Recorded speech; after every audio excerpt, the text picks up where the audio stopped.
स्वागत है आप सभी का इस छोटे से मंच पे।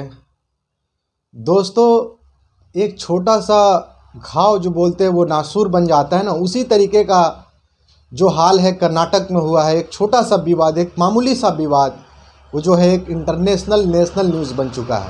दोस्तों, हुआ क्या है कि उडुपी के एक छोटे से स्कूल, प्राइमरी स्कूल जो 11th-12th के स्कूल होते हैं, वहाँ पे महज 6 लड़कियाँ हिजाब पहन के आई थी और टीचर्स या स्कूल प्रशासन ने उन्हें अंदर आने से मना कर दिया। इसके बाद उन्होंने अपना विरोध जाहिर किया।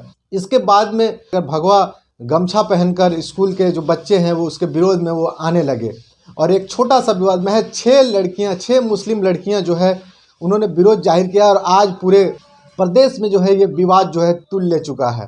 किस तरीके से वहाँ पे ये विवादास्पद बन चुका है और कई जगहों पे तो लाठियाँ चार्ज हुई हैं, कई जगहों पे पत्थरबाजी हुई है। तो वहाँ की पुलिस और प्रशासन ने कई जगहों पे धारा 144 लगा दी गई है और आंसू गैस के गोले भी छोड़े गए हैं। पहले तो सब ठीक ठाक चल रहा था, पहले तो कोई विरोध नहीं था, तो वहाँ ऐसा क्या क्या बात हो गई जो इस तरीके का वहाँ पे माहौल बन गया। तो उसका रीज़न ये है दोस्तों कि जहाँ जहाँ भारतीय जनता पार्टी की सरकार होती है, बीजेपी की सरकार होती है, और वहाँ इस तरीके की घटनाएं ना हो, ऐसा हो ही नहीं सकता है। तो इस तरीके की घटनाएं वहाँ पे होना कोई बड़ी बात नहीं है। इससे पहले भी उस तरीके की घटनाएं हो चुकी हैं। वहाँ पे मुद्दा बनाया जाता है, जब भी बीजेपी की सरकार होती है तो जिहाद का मुद्दा बनाया जाता है। जहाँ जिस प्रदेश में सरकार होती है भारतीय जनता पार्टी की, वहाँ पे जिहाद का मुद्दा बनाया जाता है, गौ हत्या का बनाया जाता है, धर्मांतरण का मुद्दा बनाया जाता है।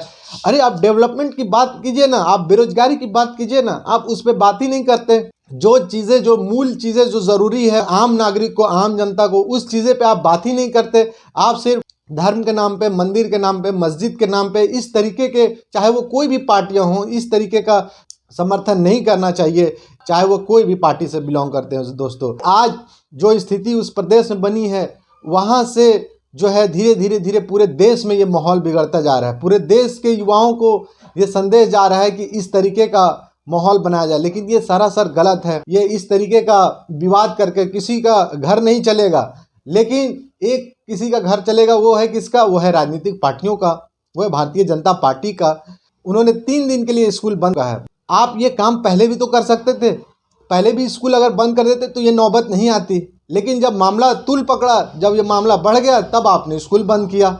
सुप्रीम कोर्ट ये कहता है कि आप क्या पहनते हैं, आप क्या खाते हैं, इससे किसी को क्या लगे? यह आपका निजी या आपका मूल अधिकार है, और अगर इस अधिकारों का अगर कोई उल्लंघन करता है, इस अधिकारों को आपको कोई रोकता है, तो आपको मूल अधिकारों का हनन होता है।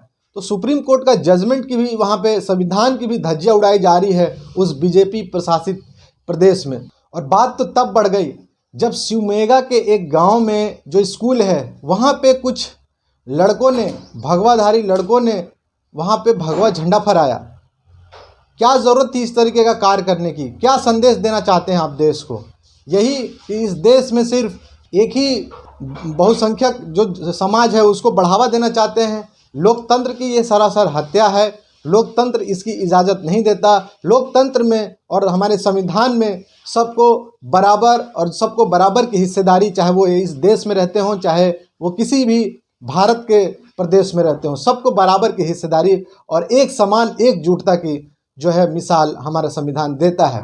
इस तरीके की घटनाएं पहले नहीं हो रही थी, लेकिन उसका मेन रीज़न ये है कि अगले साल इलेक्शन आने वाले हैं। तो इलेक्शन जब आने वाले हैं और ख़ास करके भारतीय जनता पार्टी की वहाँ सरकार है, और इस तरीके का हिंदू मुस्लिम की घटनाएं ना हो, ये तो कभी ऐसा हो ही नहीं सकता है। और उस लड़की ने बाकायदा NDTV इंटरव्यू में कहा है कि इस तरीके का कार्य जब भी होता है जब इलेक्शन आने वाले होते हैं, जब राजनीतिक पार्टियों को वोट चाहिए होता है, तब इस तरीके का वहाँ कार्य होता है। तो दोस्तों, वहाँ के नौजवान जो है इस बहकावे में आ चुके हैं। इससे बचना चाहिए उन्हें। अपने फैमिली मेम्बर्स के बारे में सोचना चाहिए, अपनी ज़िंदगी, अपने फ्यूचर के बारे में सोचना चाहिए, और ना कि आपकी राजनीतिक पार्टियों, ना कि आपकी किसी भी एक स्पेसिफिक लीडर की बात सुननी चाहिए जो सिर्फ एक ही प्रांत की बात करता हो। हम उसका सपोर्ट करते हैं जो भाईचारे और मोहब्बत की बात करता हो, जो एक दूसरे के साथ लेकर चलने वाला बात करता हो, हम उसका सपोर्ट करते हैं। उम्मीद करता हूं कि जल्द से जल्द इस पर जजमेंट आए और ये मामला शांत हो जाए। साथियों, सुप्रीम कोर्ट का जब जजमेंट ये कहता है कि मूल अधिकारों का हनन कोई नहीं कर सकता, तो फिर ये लोग कौन होते हैं जो हमें किसी चीज़ को, मैं क्या पहनूंगा, मैं क्या कौन सा साबुन से नहाऊंगा, मैं क्या ओढ़ूंगा, ये आप तय करेंगे हमें, ये आप हमें बताएंगे हैं? नहीं, ये सरासर गलत है, ये आपके अधिकारों का हनन है। इससे आवाज़ उठानी चाहिए दोस्तों, क्योंकि हम नौजवान ही इस देश का भविष्य हैं। अगर आप जिसे वोट देते हैं, आप जिस लीडर को नेता चुनते हैं, आप उससे सवाल नहीं पूछते, उससे सवाल नहीं करते, तो ये सरासर आपकी गलती है। आपके पढ़े लिखे का कोई मायने नहीं रखता जब आप सवाल नहीं पूछते हैं। सवाल पूछना चाहिए, सवाल पूछना आपका हक है।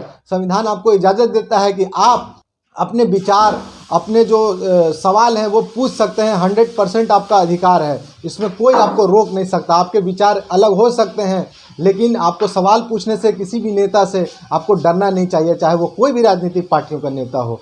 दोस्तों, इसका जजमेंट जल्द से जल्द आए, हम यही उम्मीद करते हैं। वीडियो देखने के लिए बहुत बहुत शुक्रिया। Thank you so much.